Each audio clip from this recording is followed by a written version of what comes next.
materi yang sangat kami tunggu juga adalah disampaikan oleh Bunyai Dr. Lili. Beliau, Bunyai Dr. Lili Umi Kulsum MA ini adalah dosen tafsir UIN Syarif Hidayatullah Jakarta. Beliau juga anggota Lajnah Pentashih Mushaf Al-Quran Kemenak Republik Indonesia. Dan beliau juga penulis buku Tafsir Ahkam. Subhanallah. Semoga dengan bersuah virtual kali ini kami dapat menambah semangat untuk mengkaji tafsir Al-Quran. Kepada beliau dihaturkan.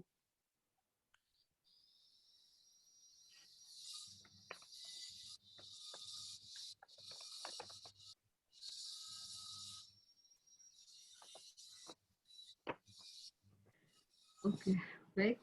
Bismillahirrahmanirrahim. Assalamualaikum warahmatullahi wabarakatuh. Waalaikumsalam warahmatullahi wabarakatuh. Alhamdulillahirabbil alamin. Alhamdulillahilladzi 'allamal Qur'an, khalaqal insana 'allamahul bayan.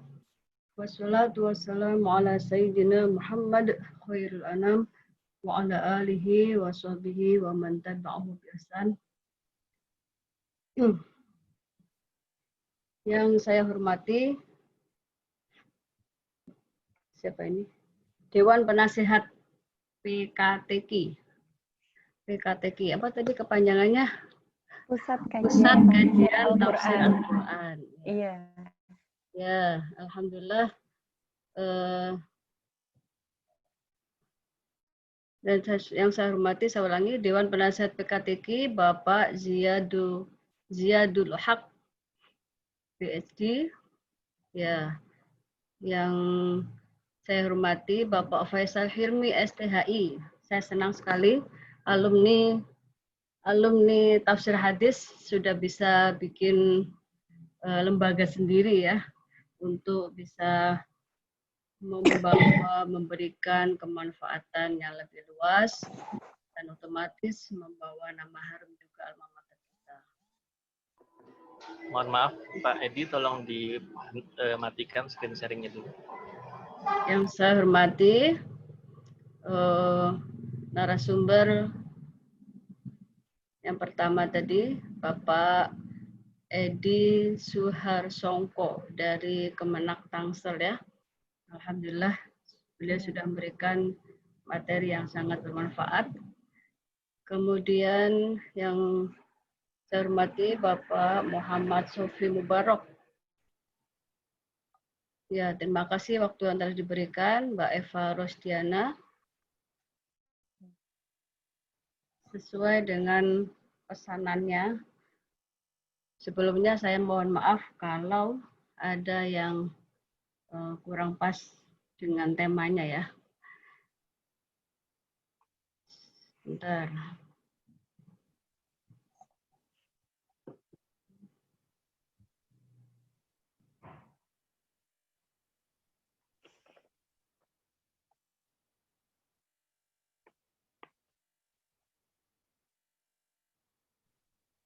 Ya.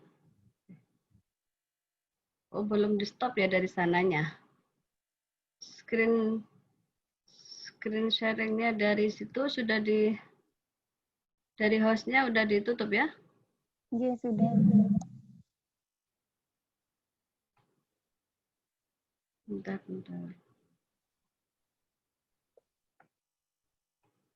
Mana tadi?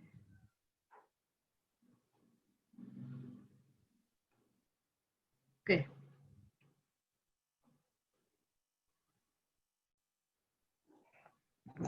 Ya, selamat siang. Salam sehat semua kepada semua peserta webinar pada siang hari ini. Alhamdulillah, meskipun pandemi, kata orang pandemi, kita masih tetap diberikan kesehatan, kekuatan untuk melalui PKTQ ini, upaya kita untuk mentadabbur, mentafakkur Al-Quran dalam rangka menguatkan jiwa nasionalisme kita.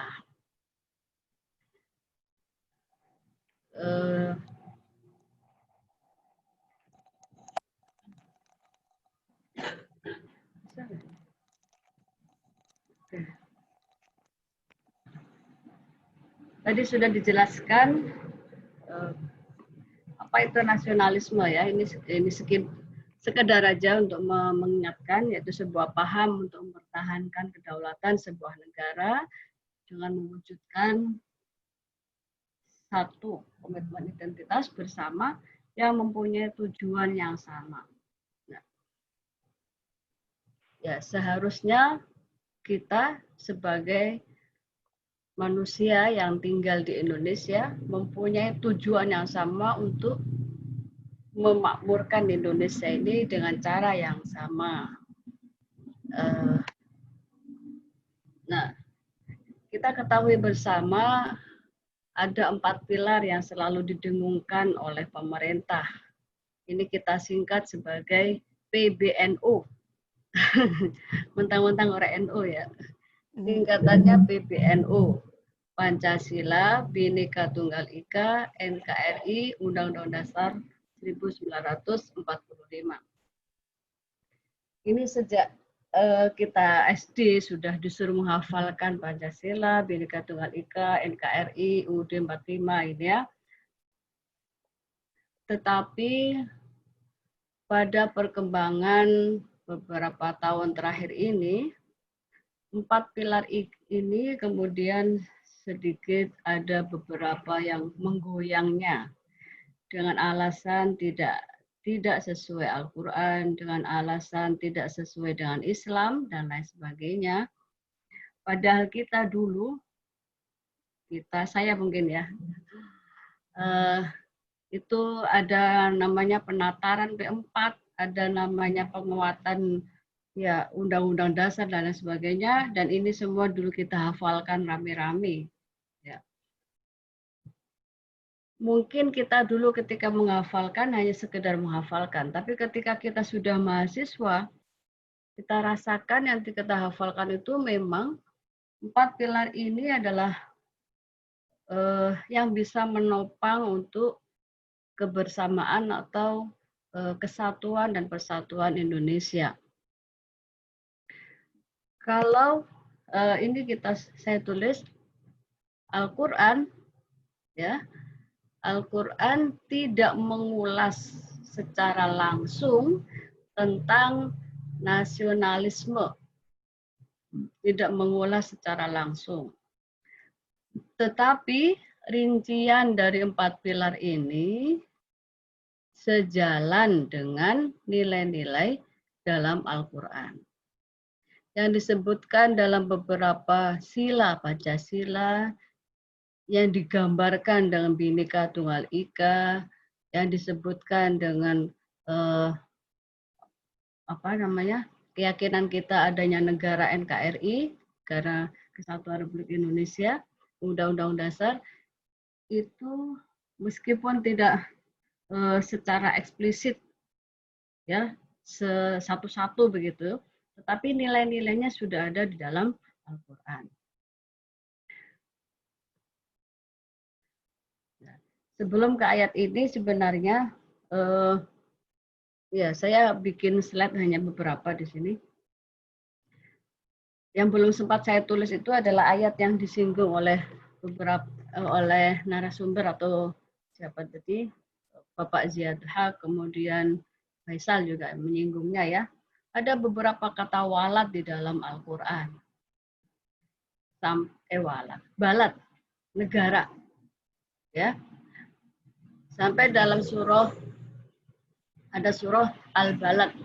La uqsimu bihadzal balad wa anta hillum bihadzal balad wa walidi wa ma walad, ya. Allah menggunakan sumpah dengan kota Mekah, ya. Pakai dasar katanya pakai balad. Ya. Nanti kalau saya takut kepanjangan, nanti waktunya hanya 15 menit. Ya, saya singgung dikit-dikit. Kemudian doa Nabi Ibrahim yang tadi juga telah disinggung, ya.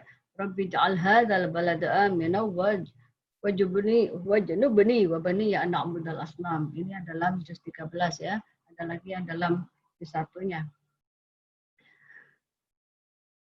Ada lagi yang sering kita masukkan di dalam doa, yaitu penggambaran negeri Sabak, sebuah negara yang baldatun, thayyibatun, wa rabbun ghafur. Ini menunjukkan bahwa sebuah negara yang aman, ya, kalau kita dalam bahasa Jawa waras gitu ya. Kalau kita waras itu, pasti orang mendambakan sebuah tempat yang kita tempati itu ya baldatun thayyibah. Thayyibah itu bagus semuanya, indah. Ya, baldatun thayyibatun wa rabbun ghafur. Penuh dengan ampunan Allah. Terkait dengan balad ini ada juga disebutkan dalam surah An-Nahl ya, ayat juz 14. Wa daraballahu mathalan qaryatan kanat aminatan mutma'innatan ya'tiha rizquha ragadan min kulli makanin fakafarat bi an'amillah fa'adaqaha Allahu libasal ju' wal khauf bima kanu yasna'un. Dalam surah ini Allah memberikan perumpamaan. Perumpamaan ada sebuah tempat, kalau kecil namanya desa, kelurahan, terus ya kelurahannya terus kecamatan, provinsi, terus sampai negara, sampai dunia. Ada sebuah tempat yang aminatan mutmainnah. Aminah itu aman. Aman, mutmainnah itu tenang, anteng. Siapa sih yang tidak membutuhkan, menginginkan sebuah tempat yang aman, adem, ayem? Ya. Ini digambarkan perumpamaan Allah memberikan sebuah tempat yang sudah enak seperti itu, dalam jiwanya itu aman, damai, ayem, tentram, ya. Ya'tiha rizquha ragadan min kulli makan. Diberikan rizquha ragadan. Ragadan itu deres gitu ya. Terus rezekinya min kulli makan. Di dalam semua tempat, dalam semua ya kalau negara dan semua provinsinya dan seterusnya. Udah. Seharusnya keenakan itu, seharusnya kenikmatan itu dipertahankan. Dipertahankan supaya tetap adem ayem, tentrem, mahrifah rohjinawi bahasa Jawanya. Tetapi apa diteruskan? Fakafarat bi an'amillah. Fakafarat bi an'amillah. Ayat ini belum saya tulis dalam layar ya, karena buru-buru. Ini seadanya. Ini saya tambahkan yang belum saya tulis. Fakafarat bi an'amillah. Pakai huruf ataf fa. Fa itu berarti ada beberapa jarak ya. Setelah kenikmatan itu dinikmati, ternyata penduduknya kafarat bi an'amillah. Ada kufur nikmat. Ada kufur nikmat. Ya, nikmat dari sisi kemampuan SDM maupun nikmat dari sisi SDA. Ada sumber daya alam yang bagus tidak dikelola dengan bagus ya. Fakafarat bi an'amillah. Akhirnya diteruskan dalam ayat itu fa'adzaqahallahu libasal ju' wal khauf. Menggunakan huruf ataf lagi dengan fa. Artinya bisa jadi Allah memberikan hukumannya tidak langsung jebret gitu ya.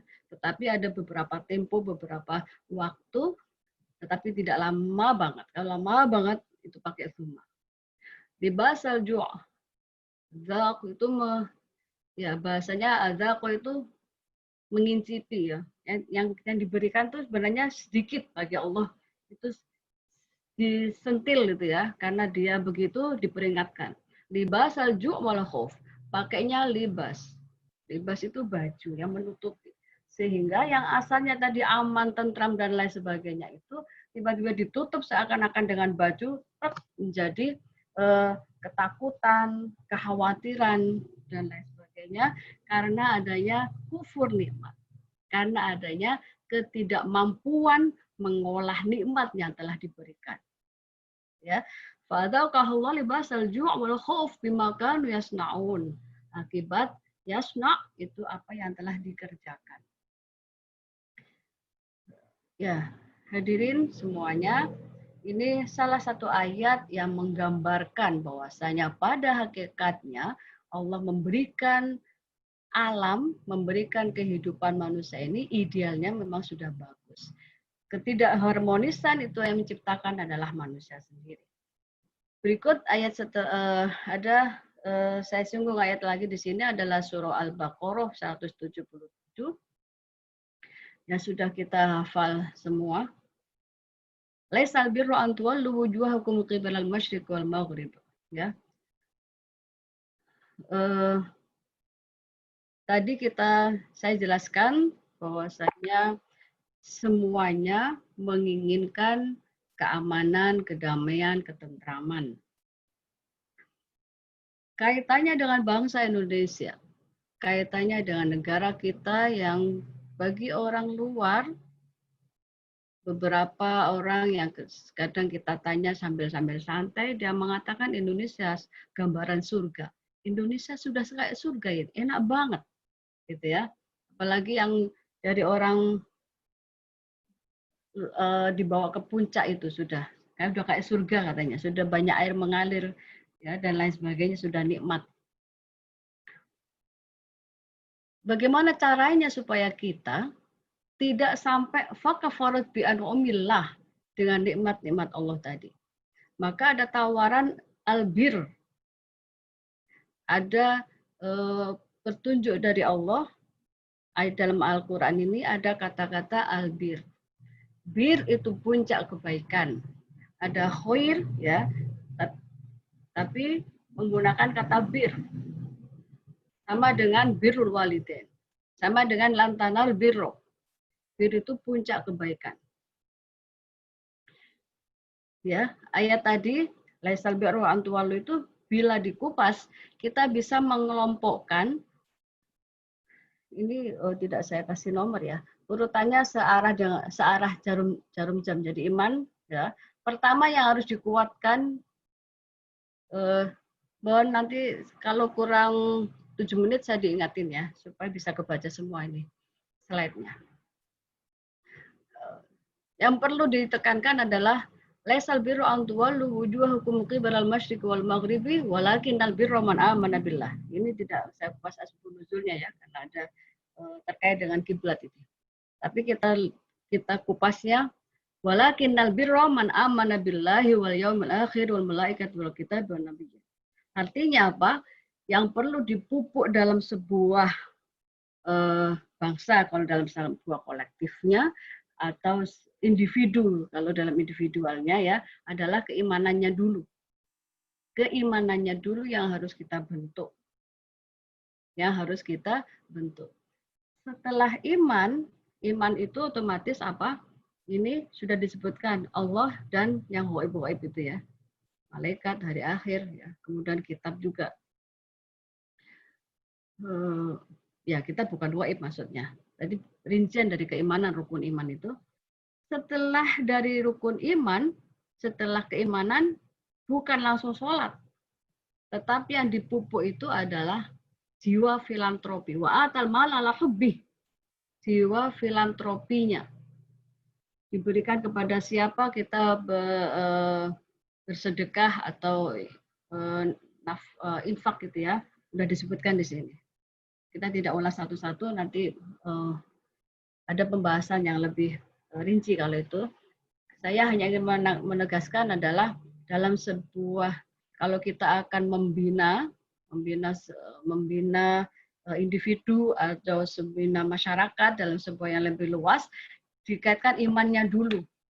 Imannya dulu. Ini bisa juga dipakai, bukan hanya Islam sebenarnya. Orang yang beragama, imannya dulu, karena tidak ada agama yang mengajarkan kemungkaran. Imannya dulu yang kuat.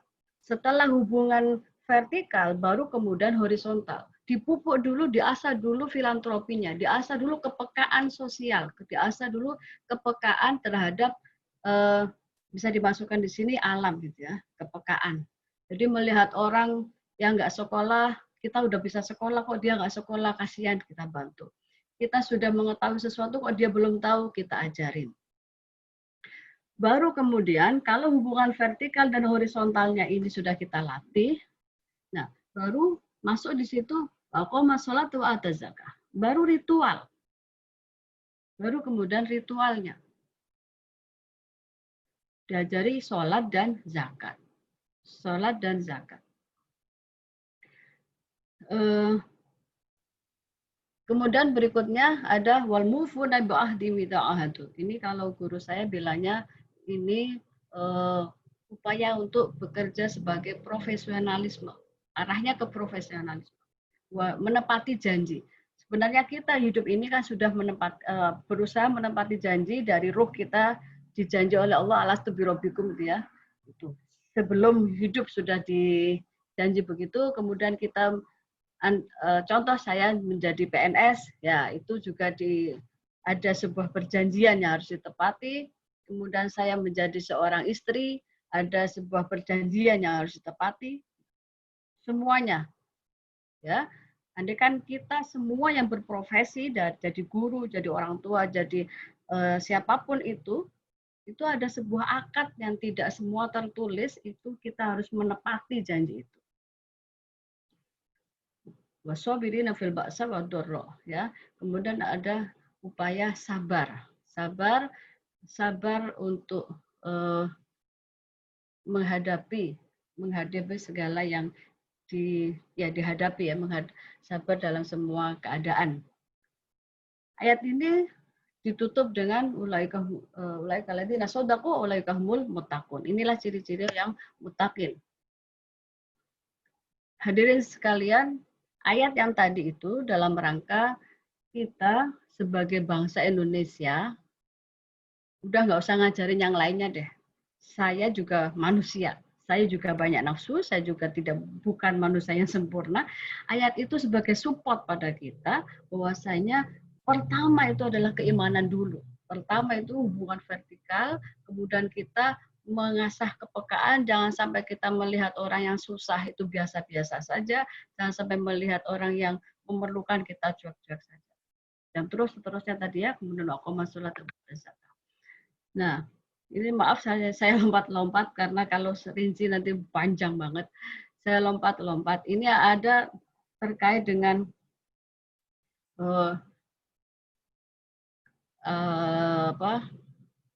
nasionalisme itu, ya. Nasionalisme, penguatan bangsa, ya, penguatan cinta bangsa termasuk itu. Kalau yang pertama tadi itu, ya, penguatan dari sisi keimanan, dari sisi hubungan vertikal, horizontal, ibadah, ya. Kalau ini lebih tepatnya kita mengartikan yang Bhinneka Tunggal Ika itu. Bhinneka Tunggal Ika, salah satu pilar kebangsaan, ya. Ayat ini sudah populer, ya. Anak-anak sanawiyah, teman-teman sanawiyah juga pada hafal ini, biasa soal cerdas cermat ini. Bahwasanya Allah memang menghendaki tidak satu warna di dalam bumi ini. Nyai, ngapunten. Ya. Nggih. Waktunya sudah habis. Nggih. Sudah habis atau kurang berapa menit? Sudah habis, namun mungkin tadi kan saya minta diingatkan. Oke, ini mungkin biasa aja sih sebenarnya. Itu ya. Berapa? Saya singkat aja. Oke. Berapa ini ayat Al-Quran yang membahas nasionalisme menurut kan ini dari gambarnya saja sudah bisa diketahui, ya. Ini ada beberapa suku, sehingga untuk memakmurkan bumi sebagai kita khalifah itu adalah ta'arufu. Ta'arufu itu pakai wazan tafa'ala, itu berarti kita itu jaringan-jaringannya harus mengenali semua. Nah, ini pola hubungan antara manusia. Kita sudah tahu semuanya sebenarnya. Tinggal menerapkan saja. Musyawarah, menjaga hak hidup, dan lain sebagainya. Nah, ini yang terakhir deh ini, ya. Ini yang kalau yang dibilang tadi radikalisme, ya ekstrim dan lain sebagainya, coba deh membaca sejarah lagi. Kita tidak sama dengan proses kemerdekaan negara-negara lain. Ini saya gambarkan kemerdekaan Indonesia itu memang disokong oleh diupayakan berbagai macam ya semua bangsa Indonesia dengan beragam suku, agama, golongan, kelompok sosial dan sebagainya. Maka saya tulis terakhir, akankah ego kita menyingkirkan jasa mereka? Oke, terima kasih. Mohon maaf kalau tidak pas ya, karena masih banyak yang harus diberikan. Terima kasih, nanti dilanjutkan dengan tanya jawab aja. Mohon maaf. Terima kasih. Assalamualaikum warahmatullahi wabarakatuh. Waalaikumsalam warahmatullahi wabarakatuh. Untuk pembicara terakhir, yakni beliau yang insya Allah istimewa, Bapak Muhammad Sofi Mubarak SSI, Magister Hukum Islam. Beliau adalah penulis buku kontroversi dalil-dalil khilafah. Beliau juga dosen IAIN Syekh Nurjati Cirebon.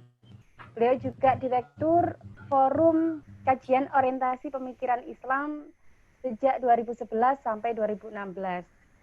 Kepada beliau dihaturkan.